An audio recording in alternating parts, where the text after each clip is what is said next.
Chapitre 4. Le petit Bacchus. Le reste du voyage se fit sans accident. Diane n'eut plus la fièvre, et elle avait presque repris ses couleurs, quand Flochardet la mit dans les bras de sa belle-mère en disant à celle-ci : « Je vous la ramène parce qu'elle était malade. Je la crois déjà guérie, mais il faudra pourtant voir si la fièvre ne revient pas. » Diane était si contente de se retrouver chez ses parents qu'elle en fut comme ivre pendant plusieurs jours. Madame Flochardet était joyeuse aussi et s'occupa beaucoup d'elle dans les commencements. Elle paraissait aimer beaucoup Diane. Elle lui fit 1000 petits cadeaux et s'en amusa comme d'une jolie poupée. Diane se laissa friser, pomponner et ne marqua aucune impatience de tout ce temps consacré à sa toilette. Mais sans s'en rendre compte, elle éprouvait beaucoup d'ennui à s'occuper tant de sa personne. Elle étouffait ses bâillements et devenait pâle quand il lui fallait se tenir devant une glace à essayer des coiffures et des chiffons. Elle ne savait pas s'arranger elle-même au goût de sa belle-mère, et quand elle essayait de se faire plus simple et de suivre son propre goût, elle était grondée et brusquée comme si elle eût commis une faute grave. Elle eût voulu s'occuper à autre chose, apprendre n'importe quoi. Elle questionnait beaucoup, mais madame Flochardet trouvait ces questions sottes, hors de propos, et ne jugeait pas utile qu'elle eût des curiosités pour les choses sérieuses. Diane dut lui cacher qu'elle avait une grande envie d'apprendre le dessin. Madame Laure Flochardet aspirait au jour où, son mari ayant fait sa fortune, il ne serait plus question de peinture à la maison et où l'on pourrait trancher de la grande dame.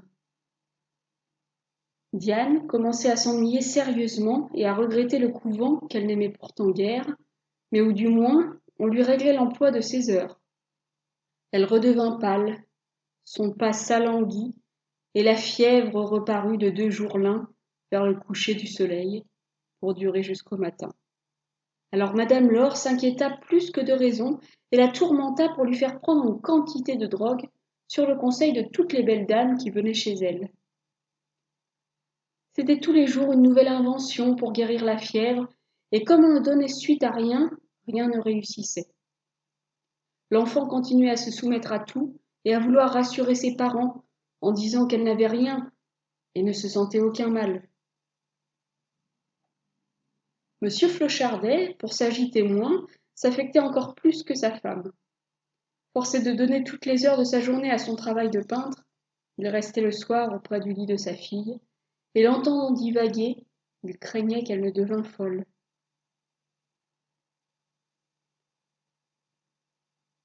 Heureusement, il avait pour ami un bon vieux médecin qui jugea mieux les choses. Il connaissait bien madame Flochardet et observait sa manière d'agir avec l'enfant.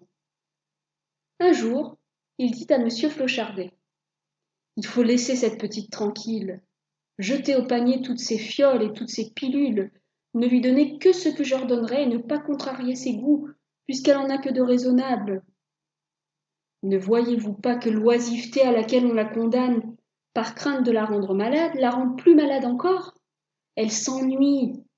Laissez-la se chercher une occupation, et quand elle aura montré une préférence marquée pour une étude, aidez-la à s'y livrer. Surtout, ne faites pas d'elle un petit mannequin à essayer des costumes. C'est une fatigue pour elle et non un plaisir. Laissez sa taille et ses cheveux libres. Et si madame Flochardet souffre de la voir ainsi, tâchez qu'elle l'oublie et s'occupe d'autre chose. »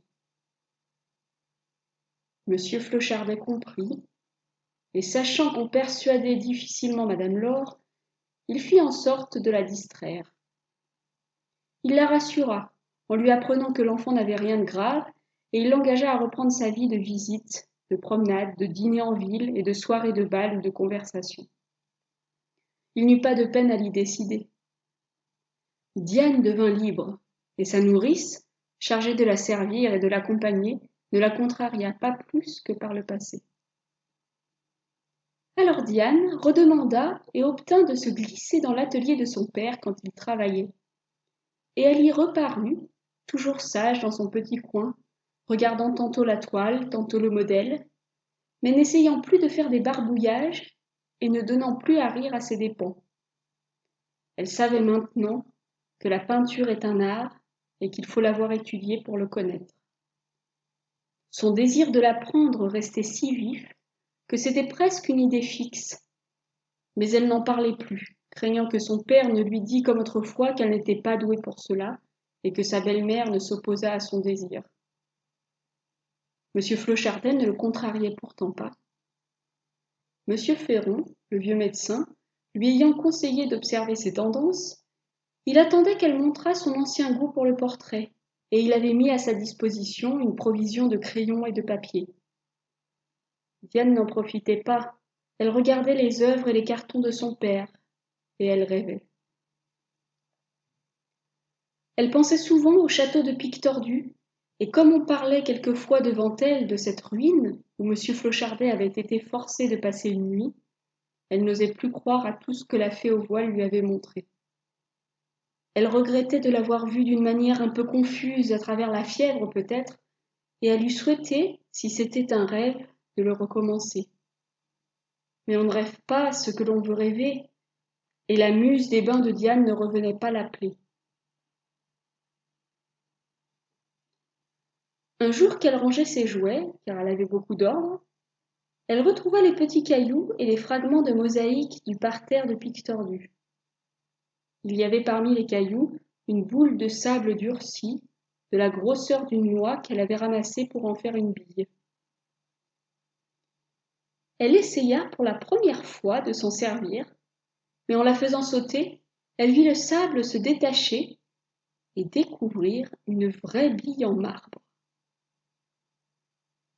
Seulement cette bille n'était plus parfaitement ronde, elle était plutôt ovale, et il s'y trouvait des creux et des reliefs. Diane l'examina et reconnut que c'était une petite tête, la tête d'une statuette d'enfant, et cette figure lui parut si jolie qu'elle ne se lassait pas de la regarder. En la retournant, en la mettant tantôt au soleil, tantôt dans une demi-ombre, s'imaginant y découvrir toujours une nouvelle beauté. Elle était absorbée ainsi depuis 1 heure, lorsque le docteur, qui était entré tout doucement et qui l'observait, lui dit d'une voix amicale: « Que regardes-tu donc avec tant de plaisir, ma petite Diane ?» « Je ne sais pas, » répondit-elle en rougissant. « Regardez vous-même, mon bon ami. Moi je m'imagine que c'est la figure d'un petit Cupidon. » « Ce serait plutôt celle d'un jeune Bacchus, car il y a des pampres dans ses cheveux. Où donc as-tu trouvé cela ? » ?»« Dans du sable et des cailloux, à ce vieux château dont mon papa vous parlait encore hier. »« Fais-moi donc voir, » reprit le docteur en mettant ses lunettes. « Eh bien, c'est très joli cela. C'est un antique. » « C'est-à-dire une chose qui n'est pas à la mode d'à présent ? Maman Laure dit que tout ce qui est antique est très vilain. » « Moi je pense le contraire, c'est le nouveau que je trouve laid. » Monsieur Flochardet entra en ce moment. Il avait fini une séance de portrait, et avant d'en commencer une autre, il venait serrer la main du docteur et lui demander comment il trouvait la petite. « Je la trouve bien, » répondit monsieur Féron, « et plus raisonnable que vous, car elle admire ce petit fragment de la statuaire antique, et je gage que vous ne l'admirez pas. » Après s'être fait expliquer comment cet objet se trouvait dans les mains de Diane, Flochardet le regarda avec indifférence et dit en le rejetant sur la table: « Ce n'est pas plus mal fait qu'autre chose de ce temps-là, si toutefois c'est un antique. Je n'en saurais juger comme vous qui avez la manie de ces restes et qui croyez pouvoir prononcer. Je ne nie pas votre savoir et votre érudition, cher docteur, mais de pareils débris sont si usés, si informes, que vous les voyez souvent avec les yeux de la foi. J'avoue qu'il me serait impossible d'en faire autant, et que tous ces prétendus chefs-d'œuvre de l'art grec ou romain me font l'effet des poupées de Diane quand elles ont le nez cassé et les joues éraillées. »« Profane !» dit le docteur en colère. « Vous osez comparer ? Ah, tenez, vous êtes un artiste frivole. Vous ne vous connaissez qu'en dentelle et en manchon. Vous ne vous doutez pas de ce que c'est que la vie. » Flochardet était habitué aux vivacités du docteur. Il les accueillait en riant, et son domestique, étant venu l'avertir que la voiture de sa cliente, la marquise de Sept-Pointes, entrait dans la cour, il se retira en riant toujours. « Vous êtes méchant aujourd'hui, mon bon ami, » dit Diane scandalisée au docteur. « Mon papa est un grand artiste, tout le monde le dit. » « C'est pourquoi il ne devrait pas dire de sottises, » répliqua le docteur, toujours très animé. « Si ce qu'il dit n'est pas vrai, il le dit pour s'amuser. Apparemment. Laissons cela. Mais toi, écoute. Tu trouves cette petite tête jolie, n'est-ce pas? Oh, bien jolie, vrai. Je l'aime. Sais-tu pourquoi? Non. Essaie de dire pourquoi. Elle rit, elle est gaie, elle est jeune. C'est comme un vrai enfant. Et pourtant, c'est l'image d'un dieu. Vous l'avez dit, le dieu des vendanges. Ce n'est donc pas un enfant comme les autres? Celui qui l'a faite a pensé que cet enfant-là devait être plus fort et plus fier que le premier venu. Regarde la tache du cou, la force et l'élégance de la nuque, la chevelure un peu sauvage sur un front bas et large, noble malgré cela. Mais je t'en dis trop, tu ne comprends pas encore. Dites toujours, mon bon ami, je comprendrai peut-être.